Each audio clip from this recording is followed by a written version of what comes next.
ਜਿਹੜਾ ਬੰਬ ਕਾਂਡ ਹੋਇਆ ਸੀ 91 ਦੇ ਵਿੱਚ ਡੀਜੀਪੀ ਸੁਮੇਧ ਸੈਣੀ ਨੇ ਜਿਹੜਾ ਉਹਨੂੰ ਗਾਇਬ ਕੀਤਾ ਸੀ।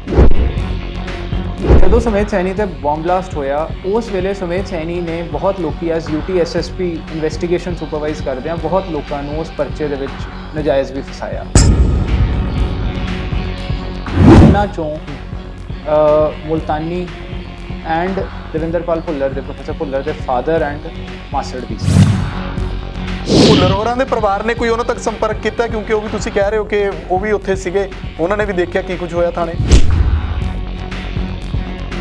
ਹੁਣ ਇਸ ਇਸ਼ੂ ਦਾ 91 ਤੋਂ ਲੈ ਕੇ ਇੱਕ ਹੇਬੀਅਸ ਕਾਰਪਸ ਪਟੀਸ਼ਨ ਵੀ ਪਈ ਸੀ, ਪਰ ਉਸ ਵੇਲੇ ਕਿਉਂਕਿ ਅਰੈਸਟ ਸ਼ੋ ਕਰਤੀ ਸੀ ਕਿ ਚੰਡੀਗੜ੍ਹ 'ਚ ਅਰੈਸਟ ਹੋਈ ਹੈ, ਸੋ ਹੇਬੀਅਸ ਕਾਰਪਸ ਉਹਦੇ ਤੇ ਇਨਫਰਕਚਸ ਹੋ ਗਈ। ਉਸ ਤੋਂ ਬਾਅਦ custodial torture and subsequent death. As a lawyer ਤੁਹਾਨੂੰ ਕੋਈ ਥ੍ਰੈਟ ਕੀਤਾ ਗਿਆ ਕਿ ਤੁਸੀਂ ਇਸ ਕੇਸ ਤੋਂ ਪਿੱਛੇ ਹਟ ਜਾਓ? ਮੈਂ ਨਹੀਂ ਡਰਦਾ ਸੈਣੀ ਵਰਗਿਆਂ ਤੋਂ, ਨਾ ਇਹਦੀ ਔਕਾਤ ਹੈ ਕਿ ਮੈਨੂੰ ਧਮਕਾ ਲਵੇ। ਜੇ ਧਮਕਾਉਂਦਾ ਲੈ ਲਵੇ ਪੰਗਾ, ਮੈਂ ਨਹੀਂ ਡਰਦਾ। ਜੇ ਡਰਦਾ ਹੁੰਦਾ ਮੇਰੇ ਖਿਲਾਫ ਹੁੰਦਾ। ਉਹਨਾਂ ਨੇ ਵੀ ਕਿਹਾ ਮਿਸਿਸ ਮਾਨ ਨੇ ਕਿ ਸੁਮੇਧ ਸੈਣੀ ਉਹਨਾਂ ਨੂੰ ਥ੍ਰੈਟਨ ਕਰ ਰਿਹਾ ਸੀ। ਐਡਵੋਕੇਟ ਜੀਕੇ ਮਾਨ ਜਿਹੜੇ ਉਹ ਅੱਜ ਤੱਕ ਜਿਹੜਾ ਉਹਨਾਂ ਦਾ ਕੋਈ ਬਿਆਨ ਅਸੀਂ ਨਾ ਸੁਣਿਆ ਨਾ ਦੇਖਿਆ। ਹੁਣ ਕੱਲ ਜਿਹੜਾ ਉਹਨਾਂ ਦਾ ਬਿਆਨ ਸਾਹਮਣੇ ਆਇਆ, ਉਹ ਤੁਹਾਡੇ ਨਾਲ ਪਹਿਲਾਂ ਤੋਂ ਸੰਪਰਕ ਵਿੱਚ ਸੀਗੇ ਕਿ ਹੁਣ ਇਸ ਵੇਲੇ ਸੰਪਰਕ ਵਿੱਚ ਆਏ? ਤੇ ਮੈਨੂੰ ਕਿੰਨੇ ਅਨਨੋਨ ਨੰਬਰਸ ਤੋਂ ਕਾਲਸ ਆਈਆਂ ਔਰ ਲੋਕਾਂ ਨੇ ਕਿਹਾ ਕਿ ਜੀ ਸਾਡੇ ਵੀ ਆਏ ਫੈਮਿਲੀ ਮੈਂਬਰ ਨੂੰ ਇਹਨੇ ਐਲੀਮੀਨੇਟ ਕਰਤਾ, ਆਏ ਝੂਠੇ ਬੱਚੇ ਪਾਤੇ। ਬਹੁਤ ਲੋਕਾਂ ਨੇ ਕਿਹਾ। ਸਤਿ ਸ਼੍ਰੀ ਅਕਾਲ, ਤੁਸੀਂ ਦੇਖ ਰਹੇ ਹੋ D5 ਚੈਨਲ ਪੰਜਾਬੀ। ਮੈਂ ਹਾਂ ਸੁਖਵਿੰਦਰ ਸਿੰਘ। ਮੁਲਤਾਨੀ ਦੇ ਕੇਸ ਨੂੰ ਲੈ ਕੇ ਸਾਬਕਾ ਡੀਜੀਪੀ ਸੁਮੇਧ ਸਿੰਘ ਸੈਣੀ ਜਿਹੜੇ ਅਦਾਲਤੀ ਕੁੜੀਕੀ ਦੇ ਵਿੱਚ ਫਸੇ ਹੋਏ ਨੇ। ਜ਼ਮਾਨਤ ਤਾਂ ਮਿਲ ਚੁੱਕੀ ਹੈ, ਪਰ ਉਸ ਜ਼ਮਾਨਤ ਨੂੰ ਕਿਸ ਬਿਨਾਹ ਦੇ ਉੱਤੇ ਦਿੱਤਾ ਗਿਆ ਹੈ, ਉਸ ਉੱਤੇ ਅਸੀਂ ਗੱਲਬਾਤ ਕਰਾਂਗੇ। ਕੇਸ ਕੀ ਸੀ ਮੁਲਤਾਨੀ ਦਾ ਕੇਸ? ਐਡਵੋਕੇਟ ਪ੍ਰਦੀਪ ਸਿੰਘ ਵਿਰਕ ਕੋਲ ਕਿੱਦਾਂ ਪਹੁੰਚਦਾ ਹੈ? ਕਿਸ ਤਰ੍ਹਾਂ ਜਿਹੜੀ ਇਸ ਕੇਸ ਦੀ ਜਿਹੜੀ ਹੈ ਉਹ ਸਥਿਤੀ ਇਸ ਵੇਲੇ ਜਿਹੜੀ ਗੁੰਝਲਦਾਰ ਬਣੀ ਹੋਈ ਹੈ, ਕਿਉਂਕਿ ਇੰਨੇ ਸਾਲ ਇਹ ਕੇਸ ਜਿਹੜਾ ਆ ਉਹ ਹੁਣ ਤੱਕ ਸੁਰਖੀਆਂ ਦੇ ਵਿੱਚ ਨਹੀਂ ਆਇਆ। ਕਈ ਵਾਰ ਇਨਸਾਫ ਦੀ ਮੰਗ ਕੀਤੀ ਗਈ ਪਰ ਇਨਸਾਫ ਨਹੀਂ ਮਿਲਿਆ। IAS ਦਾ ਪਰਿਵਾਰ ਸੀ ਜਿਨ੍ਹਾਂ ਦਾ ਇਹ ਪੁੱਤਰ ਸੀ ਮੁਲਤਾਨੀ, ਜਿਸ ਨੂੰ ਕਿ ਅਗਵਾ ਕਰਨ ਤੋਂ ਬਾਅਦ ਚੋਂ ਖੁਰਦ-ਬੁਰਦ ਕਰ ਦਿੱਤਾ ਗਿਆ। ਲਾਸ਼ ਕਿੱਥੇ ਕੁਝ ਵੀ ਮਤਲਬ ਕਿ ਪਤਾ ਨਹੀਂ ਲੱਗਿਆ। ਪ੍ਰਦੀਪ ਸਿੰਘ ਵਿਰਕ ਐਡਵੋਕੇਟ ਜਿਹੜੇ ਨੇ ਮੁਲਤਾਨੀ ਦੇ ਪਰਿਵਾਰ ਦੇ ਵਕੀਲ ਨੇ, ਉਹਨਾਂ ਦੇ ਨਾਲ ਗੱਲਬਾਤ ਕਰਦੇ ਆ ਕਿ ਆਖਿਰਕਾਰ ਕੀ ਕੁਝ ਪੂਰਾ ਮਾਮਲਾ ਹੈ ਤੇ ਕੀ ਕੁਝ ਹੁਣ ਤੱਕ ਹੋਇਆ। ਵਿਰਕ ਸਾਹਿਬ, ਸਵਾਗਤ ਹੈ ਤੁਹਾਡਾ D5 ਚੈਨਲ ਤੇ। ਥੈਂਕ ਯੂ ਜੀ, ਸਤਿ ਸ਼੍ਰੀ ਅਕਾਲ ਜੀ। ਵਿਰਕ ਸਾਹਿਬ, ਆਪਾਂ ਸ਼ੁਰੂ ਤੋਂ ਲੈ ਕੇ ਜਾਈਏ ਕਿ ਇਹਦੀ ਜੜ ਕਿੱਦਾਂ, ਜਿਹੜਾ ਬੰਬ ਕਾਂਡ ਹੋਇਆ ਸੀ 91 ਦੇ ਵਿੱਚ, ਉਸ ਵੇਲੇ ਮੁਲਤਾਨੀ ਦੀ ਮਤਲਬ ਕਿ ਪਰਿਵਾਰਕ ਜਦੋਂ ਪਰਿਵਾਰ ਵਿੱਚੋਂ ਲੈ ਕੇ ਜਾਇਆ ਗਿਆ ਤਾਂ ਸਹੀ ਮਤਲਬ ਕਿ ਇਲਜ਼ਾਮ ਇਹ ਲੱਗ ਰਹੇ ਨੇ ਕਿ ਡੀਜੀਪੀ ਸੁਮੇਧ ਸੈਣੀ ਨੇ ਜਿਹੜਾ ਉਹਨੂੰ ਗਾਇਬ ਕੀਤਾ ਸੀਗਾ। ਕੀ ਕੁਝ ਮਾਮਲਾ ਹੈ? ਦੇਖੋ, ਸਿੰਪਲ ਲੈਂਗੁਏਜ ਦੇ ਵਿੱਚ ਮੈਂ ਐਕਸਪਲੇਨ ਕਰਦਾ ਤਾਂ ਕਿ ਤੁਹਾਡੇ ਦਰਸ਼ਕਾਂ ਨੂੰ ਸਮਝਣ 'ਚ ਦਿੱਕਤ ਨਾ ਆਵੇ। ਜੀ ਬਿਲਕੁਲ। ਜਦੋਂ ਸੁਮੇਧ ਸੈਣੀ ਤੇ ਬੰਬ ਬਲਾਸਟ ਹੋਇਆ ਉਸ ਵੇਲੇ ਸੁਮੇਧ ਸੈਣੀ ਨੇ ਬਹੁਤ ਲੋਕੀ as UT SSP investigation supervise ਕਰਦਿਆਂ ਬਹੁਤ ਲੋਕਾਂ ਨੂੰ ਉਸ ਪਰਚੇ ਦੇ ਵਿੱਚ ਨਜਾਇਜ਼ ਵੀ ਫਸਾਇਆ, ਜਿਨ੍ਹਾਂ ਚੋਂ ਮੁਲਤਾਨੀ ਐਂਡ ਦਵਿੰਦਰਪਾਲ ਭੁੱਲਰ ਦੇ ਪ੍ਰੋਫੈਸਰ ਭੁੱਲਰ ਦੇ ਫਾਦਰ ਐਂਡ ਮਾਸੜ ਵੀ ਸੀ। ਜੀ, ਇਹਨਾਂ ਲੋਕਾਂ ਨੂੰ ਉਹਨੇ ਐਲੀਮੀਨੇਟ ਕਰਤਾ, ਟਾਰਚਰ ਕੀਤਾ, ਕਸਟੋਡੀਅਲ ਟਾਰਚਰ ਦੇ ਵਿੱਚ ਉਹ ਮਰ ਗਏ ਔਰ ਫਿਰ ਮਾਰ ਕੇ ਸੁੱਟਤਾ, ਡਿਸਪੋਜ਼ ਆਫ ਕਰਤੀ ਮਤਲਬ ਬੋਡੀ। ਉਹਨਾਂ ਨੂੰ ਫਿਰ ਕਾਦੀਆਂ ਲਿਜਾ ਕੇ ਸ਼ੋ ਕੀਤਾ ਗਿਆ ਕਿ ਉੱਥੇ ਕਸਟਡੀ ਚੋਂ ਭੱਜ ਗਏ ਤੇ ਪੀਓਜ਼ ਹੋ ਗਏ। ਉਹਨਾਂ ਦੇ ਮਰਨ ਦੀ ਗੱਲ ਆਬਵੀਅਸਲੀ ਕਵਰ ਅਪ ਕੀਤੀ ਗਈ। ਹੁਣ ਇਸ ਇਸ਼ੂ ਦਾ 91 ਤੋਂ ਲੈ ਕੇ ਇੱਕ ਹੇਬੀਅਸ ਕਾਰਪਸ ਪਟੀਸ਼ਨ ਵੀ ਪਈ ਸੀ, ਪਰ ਉਸ ਵੇਲੇ ਕਿਉਂਕਿ ਅਰੈਸਟ ਸ਼ੋ ਕਰਤੀ ਸੀ ਕਿ ਚੰਡੀਗੜ੍ਹ 'ਚ ਅਰੈਸਟ ਹੋਈ ਹੈ, ਸੋ ਹੇਬੀਅਸ ਕਾਰਪਸ ਉਹਦੇ ਤੇ ਇਨਫਰਕਚਸ ਹੋ ਗਈ। ਉਸ ਤੋਂ ਬਾਅਦ custodial torture and subsequent death ਹੋਈ। ਹੁਣ ਇਹਦੇ ਵਿੱਚ 2007 ਦੇ ਵਿੱਚ ਜਦੋਂ ਸੈਣੀ ਬਲਾਸਟ ਕੇਸ ਦੀ ਅਪੀਲ ਸੁਣੀ ਜਾ ਰਹੀ ਸੀ, ਸੋ ਆਨਰੇਬਲ ਹਾਈ ਕੋਰਟ ਦੇ ਸਾਹਮਣੇ ਜਦੋਂ ਪੀਓਜ਼ ਨੂੰ ਲੱਭਣ ਦੇ ਲਈ ਆਨਰੇਬਲ ਹਾਈ ਕੋਰਟ ਨੇ ਆਰਡਰ ਕੀਤਾ ਕਿ ਪ੍ਰੋਕਲੇਮਡ ਆਫੈਂਡਰਸ ਨੂੰ ਲੱਭਿਆ ਜਾਵੇ, ਉਸ ਵੇਲੇ ਮੁਲਤਾਨੀ ਦੇ ਫਾਦਰ ਜੋ ਰਿਟਾਇਰਡ IAS ਆਫੀਸਰ ਸੀ, ਉਹਨਾਂ ਨੇ ਇੱਕ ਐਪਲੀਕੇਸ਼ਨ ਲਾਈ ਕਿ ਮੇਰਾ ਬੇਟਾ ਪੀਓ ਡਿਕਲੇਅਰ ਗਲਤ ਕੀਤਾ ਗਿਆ, ਸੁਮੇਧ ਸਿੰਘ ਸੈਣੀ ਨੇ ਮੇਰੇ ਬੇਟੇ ਨੂੰ ਮਾਰ ਦਿੱਤਾ ਸੀ ਜਾਂ ਮਰਵਾ ਦਿੱਤਾ ਸੀ। ਉਸ ਚੀਜ਼ ਦੇ ਉੱਤੇ ਆਨਰੇਬਲ ਹਾਈ ਕੋਰਟ ਨੇ CBI ਨੂੰ ਐਪਲੀਕੇਸ਼ਨ ਦਿੱਤੀ। ਉਸ ਤੋਂ ਬਾਅਦ ਦਵਿੰਦਰ ਪ੍ਰੋਫੈਸਰ ਭੁੱਲਰ ਵੱਲੋਂ ਵੀ ਐਪਲੀਕੇਸ਼ਨ ਲਾਈ ਗਈ ਕਿ ਉਹਨਾਂ ਦੇ ਫਾਦਰ ਤੇ ਮਾਸੜ ਨੂੰ ਵੀ ਆਈ ਮਾਰਤਾ। ਉਹ ਵੀ ਐਪਲੀਕੇਸ਼ਨ CBI ਨੂੰ ਦੇ ਦਿੱਤੀ ਗਈ। ਫਿਰ 9 ਮਹੀਨੇ ਦੀ ਇਨਵੈਸਟੀਗੇਸ਼ਨ ਤੇ 70 ਵਿਟਨੈਸ ਐਗਜ਼ਾਮਿਨ ਕਰਨ ਤੋਂ ਬਾਅਦ CBI ਨੇ FIR ਰਜਿਸਟਰ ਕੀਤੀ ਸੁਮੇਧ ਸਿੰਘ ਸੈਣੀ ਤੇ ਹੋਰ ਪੁਲਿਸ ਵਾਲਿਆਂ ਦੇ ਖਿਲਾਫ। ਉਹ ਇਨਵੈਸਟੀਗੇਸ਼ਨ ਸਟੇਟ ਆਫ ਪੰਜਾਬ ਨੇ ਚੈਲੰਜ ਕੀਤੀ ਆਨਰੇਬਲ ਸੁਪਰੀਮ ਕੋਰਟ ਦੇ ਵਿੱਚ, ਫਿਰ ਸੁਮੇਧ ਸਿੰਘ ਸੈਣੀ ਨੇ ਵੀ ਚੈਲੰਜ ਕੀਤੀ। ਉਹਦੇ 'ਚ ਇੱਕ ਟੈਕਨੀਕਲ ਇਸ਼ੂ ਇਹ ਸੀ ਕਿ ਆਨਰੇਬਲ ਸੁਪਰੀਮ ਕੋਰਟ ਨੇ ਕਿਹਾ ਕਿ ਜਦੋਂ ਇੱਕ ਬੈਂਚ ਨੇ ਕੇਸ ਪੀਓਸ ਦਾ ਸੁਣ ਰਿਹਾ ਔਰ ਵਿੱਚ ਇੱਕ ਐਪਲੀਕੇਸ਼ਨ 482 ਦੀ ਆਈ, ਤਾਂ ਐਜ਼ ਪਰ ਰੋਸਟਰ ਲਿਸਟ ਕਰ ਦੇਣਾ ਚਾਹੀਦਾ ਸੀ। ਜੀ ਉਸ ਗਰਾਊਂਡ ਦੇ ਉੱਤੇ ਟੈਕਨੀਕਲ ਇਸ਼ੂ ਦੇ ਉੱਤੇ ਉਹਨਾਂ ਨੇ ਸੁਮੇਧ ਸਿੰਘ ਸੈਣੀ ਦੇ ਖਿਲਾਫ ਜਿਹੜੀਆਂ ਪ੍ਰੋਸੀਡਿੰਗ ਸੀ, ਕਿਉਂਕਿ ਸੁਮੇਧ ਸਿੰਘ ਸੈਣੀ ਪਾਰਟੀ ਵੀ ਨਹੀਂ ਸੀ, ਉਹਨਾਂ ਨੇ ਕਿਹਾ ਐਬਸੈਂਸ ਦੇ ਵਿੱਚ ਆਰਡਰ ਪਾਸ ਹੋਇਆ ਸੁਮੇਧ ਸੈਣੀ ਤੇ, ਇਸ ਕਰਕੇ ਇੱਕ ਹੋਰ ਗਰਾਊਂਡ ਸੀ।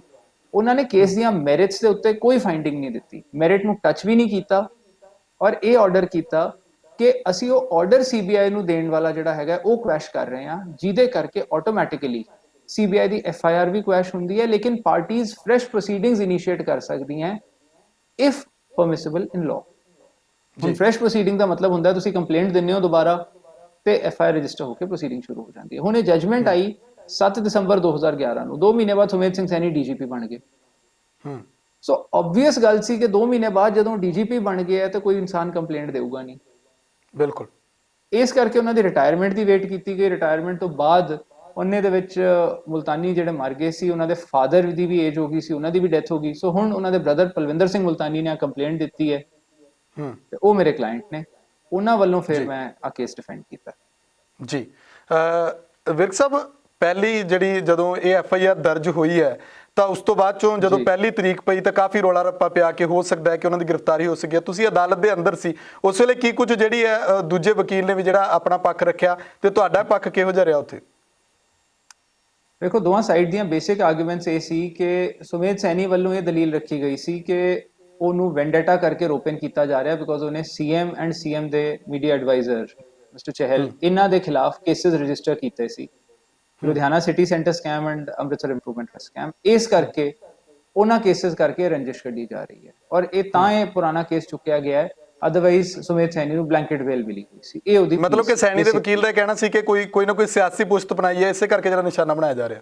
ਬਿਲਕੁਲ ਬਿਲਕੁਲ ਬਿਲਕੁਲ ਜੀ। ਸਾਡਾ ਦੂਜੇ ਪਾਸੇ ਆ ਕਹਿਣਾ ਸੀ ਕਿ ਜੀ ਜੇ ਸਰਕਾਰ ਨੇ ਕਰਨਾ ਹੁੰਦਾ ਤੇ ਸਰਕਾਰ ਨੂੰ 3 ਸਾਲ ਵੇਟ ਕਰਨ ਦੀ ਲੋੜ ਨਹੀਂ ਸੀ। ਮਾਰਚ 2017 ਦੀ ਸਰਕਾਰ ਆਈ ਹੋਈ ਹੈ, ਸਾਡਾ ਗਵਰਨਮੈਂਟ ਨਾਲ ਕੋਈ ਲੈਣਾ ਦੇਣਾ ਨਹੀਂ। ਅਸੀਂ ਤਾਂ ਆਨਰੇਬਲ ਸੁਪਰੀਮ ਕੋਰਟ ਦੇ ਉਹਦੇ ਤੇ ਆਏ ਆ, ਮਰਡਰ ਦਾ ਜਿੱਥੇ ਸਜ਼ਾ ਲਾਈਫ ਇੰਪ੍ਰਿਜ਼ਨਮੈਂਟ, ਉੱਥੇ ਕੋਈ ਲਿਮਿਟੇਸ਼ਨ ਨਹੀਂ ਹੁੰਦੀ ਕਿ ਤੁਸੀਂ ਕੰਪਲੇਂਟ ਅੱਜ ਦੇ ਸਕਦੇ ਹੋ ਜਾਂ 2 ਸਾਲ ਬਾਅਦ ਦੇ ਸਕਦੇ ਹੋ ਜਾਂ 10 ਸਾਲ ਬਾਅਦ। ਬਿਲਕੁਲ ਆਨਰੇਬਲ ਸੁਪਰੀਮ ਕੋਰਟ ਨੇ ਕਿਹਾ ਕੰਪਲੇਂਟ ਦੇ ਸਕਦੇ ਹੋ। ਇਹ ਡੀਜੀਪੀ ਸੀ, ਇਹਦਾ ਇਨਫਲੂਐਂਸ ਵੀ ਅਸੀਂ ਸ਼ੋ ਕੀਤਾ ਕਿ ਕਿਸ ਤਰ੍ਹਾਂ ਸੁਮੇਧ ਸਿੰਘ ਸੈਣੀ ਜੋ ਆਲਰੇਡੀ ਇੱਕ ਸੀਬੀਆਈ ਕੇਸ ਦੇ ਵਿੱਚ ਦਿੱਲੀ ਟ੍ਰਾਇਲ ਭੁਗਤ ਰਿਹਾ ਹੈ ਔਨ ਸਿਮਿਲਰ ਚਾਰजेस 364 ਤੇ, ਉਸ ਕੇਸ ਦੇ ਵਿੱਚ ਵੀ ਕਿਸ ਤਰ੍ਹਾਂ ਸੁਮੇਧ ਸਿੰਘ ਸੈਣੀ ਵਿਟਨੈਸਸ ਨੂੰ ਇੰਟੀਮੀਡੇਟ ਕੀਤਾ ਇਹਨੇ, ਕਿਸ ਤਰ੍ਹਾਂ ਐਵੀਡੈਂਸ ਟੈਂਪਰ ਵਿਦ ਕੀਤੀ ਹੈ, ਉਹ ਵੀ ਸੀਬੀਆਈ ਦੇ ਕੇਸ ਦੇ ਵਿੱਚ। ਸੋ ਤੁਸੀਂ ਇਮੇਜਿਨ ਕਰ ਸਕਦੇ ਹੋ ਕਿ ਪੰਜਾਬ ਦੇ ਵਿੱਚ ਕੀ ਕੀਤਾ ਹੋਊਗਾ। ਪਲੱਸ ਅਸੀਂ ਇਹ ਵੀ ਸ਼ੋ ਕੀਤਾ ਕੋਰਟ ਨੂੰ ਕਿ ਕਿਸ ਤਰ੍ਹਾਂ ਅਖਬਾਰਾਂ 'ਚ ਆਇਆ ਹੈ ਕਿ ਇਹਨੇ ਹਿਮਾਚਲ ਭੱਜਣ ਦੀ ਕੋਸ਼ਿਸ਼ ਕੀਤੀ, ਇਹਨੂੰ ਐਫਆਈਆਰ ਦੀ ਇੰਟੀਮੇਟ ਕਰਤਾ ਸੀ ਪੰਜਾਬ ਪੁਲਿਸ ਦੇ ਵਿੱਚ ਹੀ ਕਿਸੇ ਨੇ ਕਿ ਐਫਆਈਆਰ ਹੋ ਗਈ ਹੈ। तो ਜਿਹੜੇ ਬੰਦੇ ਨੂੰ ਇਨਫੋਰਮੇਸ਼ਨ ਲਗਾਤਾਰ ਮਿਲ ਰਹੀ ਹੈ ਉਹਨੂੰ ਅਰੈਸਟ ਕਰਨ ਦੀ ਕੋਸ਼ਿਸ਼ ਵੀ ਨਹੀਂ ਕੀਤੀ ਜਾ ਰਹੀ। ਜੇ ਅਰੈਸਟ ਕਰਨਾ ਚਾਹੁੰਦੇ, ਵੈਂਡੇਟਾ ਹੁੰਦਾ, ਉਹ ਰਾਤੋਂ ਰਾਤ ਚੁੱਕ ਲੈਂਦੇ। ਸੋ ਅਸੀਂ ਉਹੀ ਕਹਿ ਰਹੇ ਸੀ ਕਿ ਜੀ ਇਹ ਐਲੀਗੇਸ਼ਨ ਸਿਰਫ ਇਸ ਕੇਸ ਨੂੰ ਡੀਰੇਲ ਕਰਨ ਲਈ, ਸਾਨੂੰ 29 ਸਾਲ ਇਨਸਾਫ ਨਹੀਂ ਮਿਲਿਆ, ਅੱਜ ਫਿਰ ਇਨਸਾਫ ਨਾ ਮਿਲੇ ਉਸ ਚੀਜ਼ ਨੂੰ ਡਿਲੇ ਕਰਨ ਲਈ, ਉਸ ਚੀਜ਼ ਨੂੰ ਪ੍ਰੀਵੈਂਟ ਕਰਨ ਲਈ ਕੀਤੀ ਜਾ ਰਹੀ ਹੈ। ਸੋ ਸਾਡੇ ਵੱਲੋਂ ਆਹ ਦਲੀਲਾਂ ਰੱਖੀਆਂ ਗਈਆਂ। ਪਲੱਸ ਅਸੀਂ ਯੂਨਾਈਟਿਡ ਨੇਸ਼ਨਸ ਜਨਰਲ ਅਸੈਂਬਲੀ ਦਾ ਇੱਕ ਰੈਜ਼ੋਲੂਸ਼ਨ ਲਾਇਆ ਜਿਹਦੇ ਵਿੱਚ ਸੁਮੇਧ ਸਿੰਘ ਸੈਣੀ ਬਾਰੇ ਲਿਖਿਆ ਸੀ ਕਿ ਇਹੋ ਜਿਹੇ ਨੂੰ ਡੀਜੀਪੀ ਬਣਾਇਆ ਗਿਆ ਜਿਹੜਾ ਹਿਊਮਨ ਰਾਈਟਸ ਵਾਇਲੇਸ਼ਨਸ ਜਿਹਨੇ ਕੀਤੀਆਂ ਉਹ ਚੀਜ਼ਾਂ। ਪਲੱਸ ਇੱਕ ਆਨਰੇਬਲ ਹਾਈ ਕੋਰਟ ਦੀ ਜਜਮੈਂਟ ਲਾਈ ਜਿਹਦੇ ਵਿੱਚ ਇਹ ਲਿਖਿਆ ਹੋਇਆ ਸੀ ਕਿ ਜਸਟਿਸ ਝਾਂਜੀ ਜਿਨ੍ਹਾਂ ਨੇ ਕੇਸ ਸੁਮੇਧ ਸਿੰਘ ਸੈਣੀ ਦੇ ਖਿਲਾਫ ਸੀਬੀਆਈ ਨੂੰ ਦਿੱਤਾ ਹੈ, ਕਿਸ ਤਰ੍ਹਾਂ ਜਸਟਿਸ ਝਾਂਜੀ ਨੂੰ ਇਹਨੇ ਥ੍ਰੈਟਨ ਕੀਤਾ, ਇੰਟੀਮੀਡੇਟ ਕਰਵਾਇਆ ਨਿਹੰਗ ਫੂਲੇ ਦੇ ਥਰੂ। ਪਲੱਸ ਉਸ ਤੋਂ ਇਲਾਵਾ ਕਿਸ ਤਰ੍ਹਾਂ ਥ੍ਰੈਟਸ ਆ ਰਹੀਆਂ ਸੀ ਉਹਨਾਂ ਨੂੰ ਕਿ ਉਹਨਾਂ ਨੂੰ ਵੀ ਜਾਨੋਂ ਮਾਰ ਦਿੱਤਾ ਜਾਊਗਾ ਜਾਂ ਫਰਨੈਸ ਸੁਟਾ ਦਿੱਤਾ ਜਾਊਗਾ, ਜਿਵੇਂ ਉਹ ਲੁਧਿਆਣਾ ਦਾ ਬਿਜ਼ਨਸਮੈਨ ਸੁਟਾਏ ਗਏ ਸੀ, ਕਿਸ ਤਰ੍ਹਾਂ ਉਹਨਾਂ ਨੂੰ ਕੇਸ ਤੋਂ ਰਿਕਿਊਜ਼ ਕਰਨ ਲਈ ਕੰਪੈਲ ਕੀਤਾ ਗਿਆ। ਉਹ ਜਜਮੈਂਟ ਅਸੀਂ ਨਾਲ ਲਈ ਔਰ ਇਹ ਵੀ ਕਿਹਾ ਕਿ ਜੀ ਉਸ ਵੇਲੇ ਡੀਆਈਜੀ ਸੀ, ਇਹ ਡੀਜੀਪੀ ਰੈਂਕ ਤੇ ਹੁਣ ਰਿਟਾਇਰ ਹੋਇਆ। ਉਸ ਤੋਂ ਇਲਾਵਾ ਅਸੀਂ ਇਹ ਵੀ ਪੁਆਇੰਟ ਆਊਟ ਕੀਤਾ ਕਿਸ ਤਰ੍ਹਾਂ ਆਨਰੇਬਲ ਮਿਸਟਰ ਜਸਟਿਸ ਤੀਰਥ ਸਿੰਘ ਠਾਕੁਰ ਨੇ, ਜਿਹੜੇ ਚੀਫ ਜਸਟਿਸ ਆਫ ਇੰਡੀਆ ਵੀ ਰਹੇ ਨੇ, ਇੱਕ ਚਿੱਠੀ ਲਿਖੀ ਸੀ ਜਿੱਥੇ ਇਹਨੂੰ ਇੰਡਾਈਟ ਕੀਤਾ ਸੀ for illegal phone tapping. Sumedh Singh Saini ਨੂੰ ਇੰਡਾਈਟ ਕੀਤਾ ਸੀ। ਸੋ ਉਹ ਸਾਰਿਆਂ ਦੇਖ ਕੇ ਅਸੀਂ ਸ਼ੋਅ ਕੀਤਾ ਕਿ ਇਹਦਾ ਅਸਲੀ ਕੈਰੈਕਟਰ ਕੀ ਹੈ, ਕੀ ਇਹਦੇ ਕਿਰਦਾਰ ਹੈ ਇਸ ਬੰਦੇ ਦਾ, ਔਰ ਕਿਸ ਤਰ੍ਹਾਂ ਇਹ ਹਰ ਵਾਰੀ ਸ਼ੋਅ ਕਰਦਾ ਹੈ ਕਿ ਬੜਾ ਅਪਰਾਈਟ ਆਫਿਸਰ ਹੈ, ਪਰ ਅਪਰਾਈਟ ਹੈ ਨਹੀਂ। ਇਹ ਸਿਰਫ ਇੱਕ ਦਹਿਸ਼ਤ ਦਾ ਮਾਹੌਲ ਕਰਕੇ ਵਿਟਨੈਸਸ ਨੂੰ ਆਪਣੇ ਖਿਲਾਫ ਡਿਪੋਜ਼ ਕਰਨ ਤੋਂ ਰੋਕਦਾ ਹੈ, ਐਵੀਡੈਂਸ ਟੈਂਪਰ ਕਰਦਾ ਹੈ, ਔਰ ਜੇ ਦੀ ਕਸਟੋਡੀਅਲ ਇੰਟਰੋਗੇਸ਼ਨ ਨਾ ਹੋਈ ਤੇ ਕਿਸ ਤਰ੍ਹਾਂ ਇਹ ਅਜੇ ਵੀ ਜਸਟਿਸ ਨੂੰ ਡਿਲੇ ਕਰੂਗਾ, ਇਲੂਡ ਕਰੂਗਾ। ਉਹ ਸਾਡੀ ਆਰਗੂਮੈਂਟ ਜੀ। ਇੱਕ ਜਿਹੜਾ ਹੁਣ ਇਹਨਾਂ ਨੂੰ ਜ਼ਮਾਨਤ ਮਿਲ ਗਈ ਹੈ ਉਸ ਦਿਨ ਕੀ ਕੁਝ ਹੋਇਆ? ਕਿਉਂਕਿ ਕਿਹਾ ਜਾ ਰਿਹਾ ਸੀ ਕਿ ਹੋ ਸਕਦਾ ਹੈ ਕਿ ਸ਼ਾਇਦ ਕੋਈ ਗ੍ਰਿਫਤਾਰੀ ਵਗੈਰਾ ਜਾਂ ਜ਼ਮਾਨਤ ਰੱਦ ਹੋ ਸਕਦੀ ਹੈ, ਪਰ ਅਜਿਹਾ ਨਹੀਂ ਹੋਇਆ। ਉਸ ਦਿਨ ਕੀ ਕੁਝ ਹੋਇਆ ਸੁਣਵਾਈ ਤੇ? ਉਸ ਦਿਨ ਸੁਣਵਾਈ ਤੇ ਕੁਝ ਨਹੀਂ, ਇਹ ਸਾਡੇ ਆਰਗੂਮੈਂਟਸ ਹੋ ਗਏ ਸੀ ਸੈਟਰਡੇ ਨੂੰ। ਮੰਡੇ ਨੂੰ ਮਤਲਬ ਕੱਲ ਆਨਰੇਬਲ ਕੋਰਟ ਨੇ ਸਿਰਫ ਫੈਸਲਾ ਸੁਣਾਇਆ ਜੀ।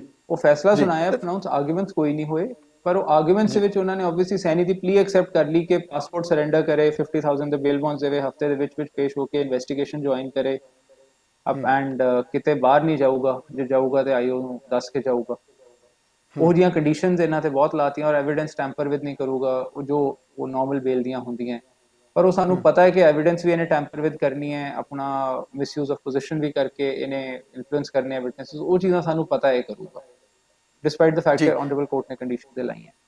ਇੱਕ ਵਿਕ ਸਾਹਿਬ ਇੱਥੇ ਇਹ ਵੀ ਗੱਲ ਪੁੱਛਣੀ ਜ਼ਰੂਰੀ ਹੋ ਜਾਂਦੀ ਹੈ, ਤੁਸੀਂ ਕਹਿੰਦੇ ਹੋ ਕਿ ਜਿਵੇਂ ਇਹਨਾਂ ਨੇ ਮਤਲਬ ਕਿ ਗਵਾਹਾਂ ਨੂੰ ਧਮਕਾਉਂਦੇ ਰਹੇ ਜਾਂ ਜਿਸ ਤਰ੍ਹਾਂ ਦੇ ਵੀ ਲਾਲਚ ਦਿੰਦੇ ਰਹੇ, ਉਹ ਜਿਹੜੇ ਵੀ ਕੇਸ ਜਿਹੜੇ ਦੇ ਇਹਨਾਂ ਦੇ ਖਿਲਾਫ ਬੋਲਦੇ ਸੀਗੇ, ਆਵਾਜ਼ ਚੁੱਕਦੇ ਸੀ, ਤੁਹਾਡੇ ਤੱਕ ਕੋਈ ਇਹੋ ਜਿਹੀ ਗੱਲ ਪਹੁੰਚੀ ਕੋਈ ਤੁਹਾਨੂੰ, ਕਿਉਂਕਿ ਤੁਸੀਂ ਇਸ ਕੇਸ ਨੂੰ ਹੈਂਡਲ ਕਰ ਰਹੇ ਹੋ ਇਸ ਵੇਲੇ? ਦੇਖੋ ਮਿਸਿਸ ਜੀ.ਕੇ. ਮਾਨ ਇੱਕ ਲਾਇਰ ਨੇ ਜਿਹੜੇ ਆਈ ਵਿਟਨੈਸ ਨੇ ਇਸ ਕੇਸ ਤੇ। ਜਿੱਦਣ ਸੈਟਰਡੇ ਨੂੰ ਆਰਗੂਮੈਂਟਸ ਚੱਲ ਰਹੇ ਸੀ ਕੋਰਟ ਦੇ ਵਿੱਚ, ਉਹ ਆਪ ਕੋਰਟ ਦੇ ਵਿੱਚ ਪੇਸ਼ ਹੋਏ ਐਂਡ ਉਹਨਾਂ ਨੇ ਕਿਹਾ ਕਿ ਜੀ, ਕੋਰਟ ਨੂੰ ਕਿਹਾ ਕਿ ਜੀ ਤੁਸੀਂ ਇਹ ਪੁੱਛ ਰਹੇ ਹੋ ਕਿ ਇਸ ਕੇਸ ਦੇ ਵਿੱਚ ਐਫ.ਆਈ.ਆਰ ਤੋਂ ਇਲਾਵਾ ਕੋਈ ਆਈ ਵਿਟਨੈਸ ਐਵੀਡੈਂਸ ਹੈ, ਔਰ ਪ੍ਰੋਸੀਕਿਊਸ਼ਨ ਕਹਿ ਰਹੀ ਹੈ ਨਹੀਂ ਹੈ, ਮੈਂ ਆਪ ਆਈ ਵਿਟਨੈਸ ਹਾਂ ਇਸ ਕੇਸ ਦੀ। ਮੈਂ ਸੁਮੇਧ ਸਿੰਘ ਸੈਣੀ ਨੂੰ ਮੈਂ ਉੱਥੇ ਦੇਖਿਆ ਸੀ ਮੌਜੂਦ, ਇਹਦੇ ਆਰਡਰਸ ਦੇ ਉੱਤੇ ਟੌਰਚਰ ਕੀਤਾ ਗਿਆ, ਕਿਸ ਤਰ੍ਹਾਂ ਉਹ ਟੌਰਚਰ ਹੋਇਆ, ਮਤਲਬ Multani and Bhullar's father and master, ਉਹਨਾਂ ਨੂੰ ਕਿਸ ਤਰ੍ਹਾਂ ਦੇਖਿਆ, ਔਰ ਸੈਣੀ ਨੇ ਕਿਸ ਤਰ੍ਹਾਂ ਉਹਨਾਂ ਦੇ ਸਾਹਮਣੇ ਐਡਮਿਟ ਕੀਤਾ।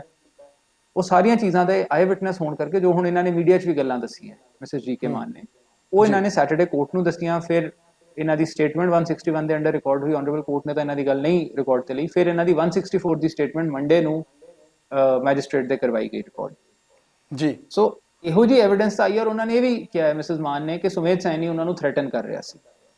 ਸੋ ਥ੍ਰੈਟਸ ਤਾਂ ਸੈਣੀ ਵੱਲੋਂ ਆਲਰੇਡੀ ਔਨ ਰਿਕਾਰਡ ਤੇ ਹੈਗੀਆਂ, ਉਹ ਕੰਡੀਸ਼ਨ ਠੀਕ ਹੈ, ਦੈਟਸ ਅ ਕੰਡੀਸ਼ਨ ਫॉर ਗ੍ਰਾਂਟਿੰਗ ਐਂਟੀਸਿਪੇਟਰੀ, ਪਰ ਉਹ ਆਲਰੇਡੀ ਰਿਕਾਰਡ ਤੇ ਹੈਗੀਆਂ, ਵਿਟਨੈਸਸ ਕਹਿ ਹੀ ਰਹੇ ਕਿ ਸਾਨੂੰ ਥ੍ਰੈਟਨ ਇਹ ਕਰਦਾ ਰਿਹਾ। ਬਿਲਕੁਲ। ਤੁਹਾਨੂੰ ਕਿਸ ਤਰੀਕੇ ਨਾਲ ਥ੍ਰੈਟ ਕੀਤਾ ਗਿਆ, ਜੇ ਤੁਹਾਡੇ ਤੱਕ ਪਹੁੰਚੀਆਂ ਕੋਈ ਇਹੋ ਜਿਹੀਆਂ ਖਬਰਾਂ ਧਮਕੀਆਂ ਦੀਆਂ? ਨਹੀਂ, ਮੈਨੂੰ ਐਜ਼ ਅ ਲਾਇਰ ਥ੍ਰੈਟਨ ਕਰਨਾ ਹੈ ਜਾਂ ਕਿਸੇ ਵਿਟਨੈਸ ਨੂੰ, ਥੋੜਾ ਜਿਹਾ ਕਲੈਰੀਫਾਈ ਕਰ ਦਿਓ ਪਲੀਜ਼।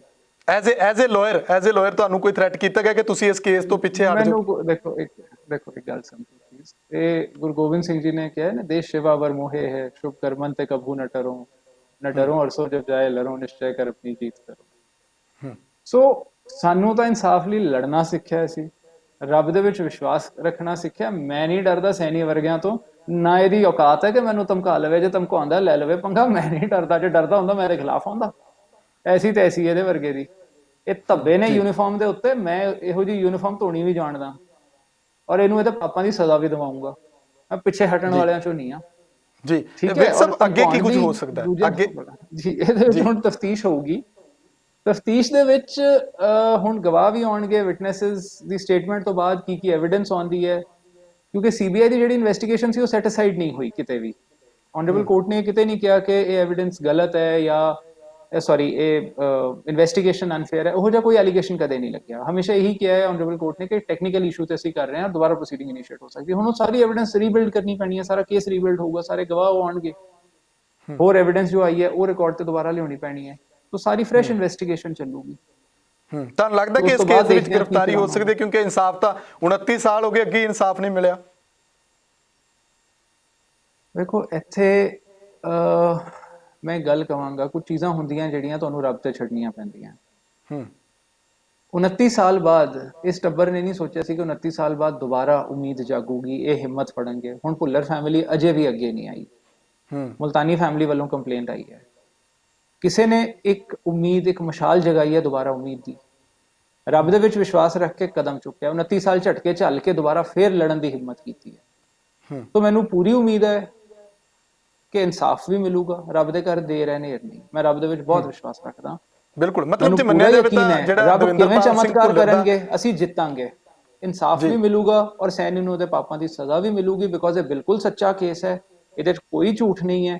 ਫੈਮਿਲੀ ਨਾਲ ਬਹੁਤ ਤਸ਼ੱਦਦ ਹੋਈ ਹੈ, ਬਹੁਤ ਧੱਕਾ ਹੋਇਆ, ਬਹੁਤ ਮਾੜੀ ਹੋਈ ਹੈ। तो रब जरूर इस टब्बर ਨੂੰ ਇਨਸਾਫ ਦਿਵਾਊਗਾ। ਜੋ ਇਹਨਾਂ ਨੇ ਫੇਸ ਕੀਤਾ ਹੈ, ਇਹਨਾਂ ਦੇ ਪਾਪ ਕਰਨ ਵਾਲਿਆਂ ਨੂੰ ਸਜ਼ਾ ਵੀ ਮਿਲੇਗੀ ਜੀ। ਔਰ ਅਸੀਂ ਐਂਡ ਤੱਕ ਲੜਾਂਗੇ, ਇਹ ਗੱਲ ਮੈਂ ਅੱਜ ਵੀ ਕਹਿ ਰਿਹਾ ਜੀ ਜੀ। ਇੱਕ ਵਿਕ ਸਾਹਿਬ, ਮੁਲਤਾਨੀ ਸਾਹਿਬ ਨਾਲ ਤੁਹਾਡੀ ਗੱਲ ਹੁੰਦੀ ਹੋਣੀ, ਉਹਨਾਂ ਦੇ ਭਰਾ ਨਾਲ, ਕੀ ਕੁਝ ਉਹਨਾਂ ਨੇ ਤੁਹਾਨੂੰ ਕੇਸ ਬਾਰੇ ਦੱਸਿਆ? ਭੁੱਲਰ ਹੋਰਾਂ ਦੇ ਪਰਿਵਾਰ ਨੇ ਕੋਈ ਉਹਨਾਂ ਤੱਕ ਸੰਪਰਕ ਕੀਤਾ? ਕਿਉਂਕਿ ਉਹ ਵੀ ਤੁਸੀਂ ਕਹਿ ਰਹੇ ਹੋ ਕਿ ਉਹ ਵੀ ਉੱਥੇ ਸੀਗੇ, ਉਹਨਾਂ ਨੇ ਵੀ ਦੇਖਿਆ ਕੀ ਕੁਝ ਹੋਇਆ ਥਾਣੇ? ਦੇਖੋ, ਉਹ ਦੇਖਿਆ ਹੈ, ਪਰ ਹੁਣ ਉਹ ਟੱਬਰ ਅੱਗੇ ਨਹੀਂ ਆਇਆ। ਮੈਂ ਐਜ਼ ਅ ਲਾਇਰ ਉਹਨਾਂ ਚੀਜ਼ਾਂ ਤੇ ਕਹਿ ਸਕਦਾ ਜੋ ਮੇਰੇ ਕਲਾਇੰਟ ਨੇ ਮੈਨੂੰ ਦੱਸੀਆਂ ਹੋਵੇ। ਹੁਣ ਉਹ ਜਦੋਂ ਭੁੱਲਰ ਫੈਮਿਲੀ ਵੱਲੋਂ ਹੀ ਕੋਈ ਅੱਗੇ ਨਹੀਂ ਆਇਆ, ਮੈਂ ਉਹਦੇ ਤੇ ਕੀ ਕਮੈਂਟ ਕਰ ਸਕਦਾ। ਉਹ ਜਦੋਂ ਅੱਗੇ ਆਉਣਗੇ, ਆਹੀ ਸਾਨੂੰ ਡਰ ਹੈ ਕਿ ਜਿਹੜੀ ਪਾਰਟੀ ਲਿਟੀਗੇਸ਼ਨ ਸੁਪਰੀਮ ਕੋਰਟ ਤੱਕ ਲੜ ਗਈ, ਅੱਜ ਉਹੀ ਪਾਰਟੀ ਕਿਸੇ ਡਰ ਦੇ ਵਿੱਚ ਅੱਗੇ ਨਹੀਂ ਆ ਰਹੀ। ਇਹ ਦਹਿਸ਼ਤ ਨਹੀਂ ਦਿਸ ਰਹੀ ਤੇ ਹੋਰ ਕੀ ਹੈ।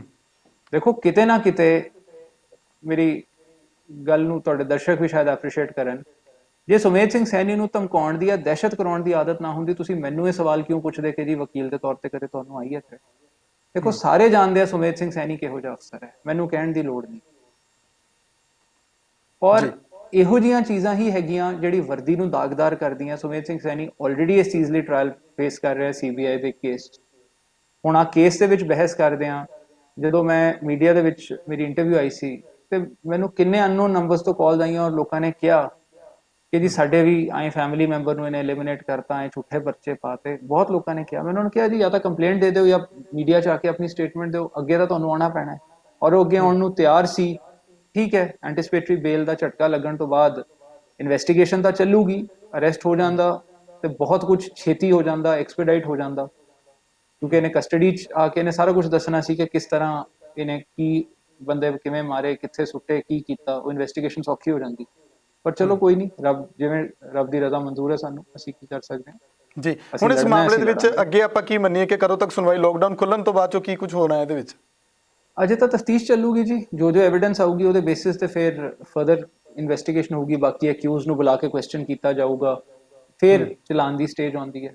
ਤਾਂ ਕੋਰਟ ਦੇ ਵਿੱਚ ਤਾਂ ਹੁਣ ਸਟੇਜ ਬਾਅਦ ਚ ਆਊਗੀ, ਜਦੋਂ ਨਵੇਂ ਅਕਿਊਜ਼ ਫੜੇ ਜਾਂਦੇ ਆ, ਕਿਸੇ ਦੇ 164 ਤੇ ਬਿਆਨ ਕਰਵਾਉਂਦੇ ਆ ਕੋਰਟ ਦੇ ਵਿੱਚ ਮੈਜਿਸਟ੍ਰੇਟ ਤੇ ਪ੍ਰੋਡਿਊਸ ਕਰਕੇ ਵਿਟਨੈਸਸ ਨੂੰ, ਉਹ ਚੀਜ਼ਾਂ ਹੁਣ ਹੋਣਗੀਆਂ। ਤਾਂ ਉਹ ਤਾਂ ਥੋੜਾ ਜਿਹਾ ਲੰਬਾ ਪ੍ਰੋਸੈਸ ਹੈ, ਹੁਣ ਤਫਤੀਸ਼ ਹੀ ਚੱਲੂਗੀ ਅਜੇ ਤਾਂ। ਜੀ, ਇੱਕ ਦੂਜੀ ਗੱਲ ਇਹ ਵੀ ਹੈ ਕਿ ਐਡਵੋਕੇਟ ਜੀਕੇ ਮਾਨ ਜਿਹੜੇ, ਉਹ ਅੱਜ ਤੱਕ ਜਿਹੜਾ ਉਹਨਾਂ ਦਾ ਕੋਈ ਬਿਆਨ ਅਸੀਂ ਨਾ ਸੁਣਿਆ ਨਾ ਦੇਖਿਆ। ਹੁਣ ਕੱਲ ਜਿਹੜਾ ਉਹਨਾਂ ਦਾ ਬਿਆਨ ਸਾਹਮਣੇ ਆਇਆ, ਉਹ ਤੁਹਾਡੇ ਨਾਲ ਪਹਿਲਾਂ ਤੋਂ ਸੰਪਰਕ ਵਿੱਚ ਸੀਗੇ ਕਿ ਹੁਣ ਇਸ ਵੇਲੇ ਸੰਪਰਕ ਵਿੱਚ ਆਏ ਜਦੋਂ ਸਾਰਾ ਕੁਝ ਉਹਨਾਂ ਨੇ ਡੀਜੀਪੀ ਸੁਮੇਧ ਸੈਣੀ ਬਾਰੇ ਸੁਣਿਆ? ਮੈਂ ਦੱਸਦਾ, ਮਿਸਿਸ ਜੀਕੇ ਮਾਨ ਦਾ ਮੈਂ ਲਾਇਰ ਨਹੀਂ ਹਾਂ, ਉਹ ਆਪ ਇੱਕ ਇੰਡੀਪੈਂਡੈਂਟ ਲਾਇਰ ਨੇ। ਔਰ ਇਹ ਜਦੋਂ 2007-8 ਦੇ ਵਿੱਚ ਸੀਬੀਆਈ ਇਨਵੈਸਟੀਗੇਸ਼ਨ ਹੋਈ ਸੀ, ਉਹਦੇ ਵਿੱਚ ਇਹ ਸਾਈਟਡ ਵਿਟਨੈਸ ਸੀਗੇ ਸੀਬੀਆਈ ਵੱਲੋਂ।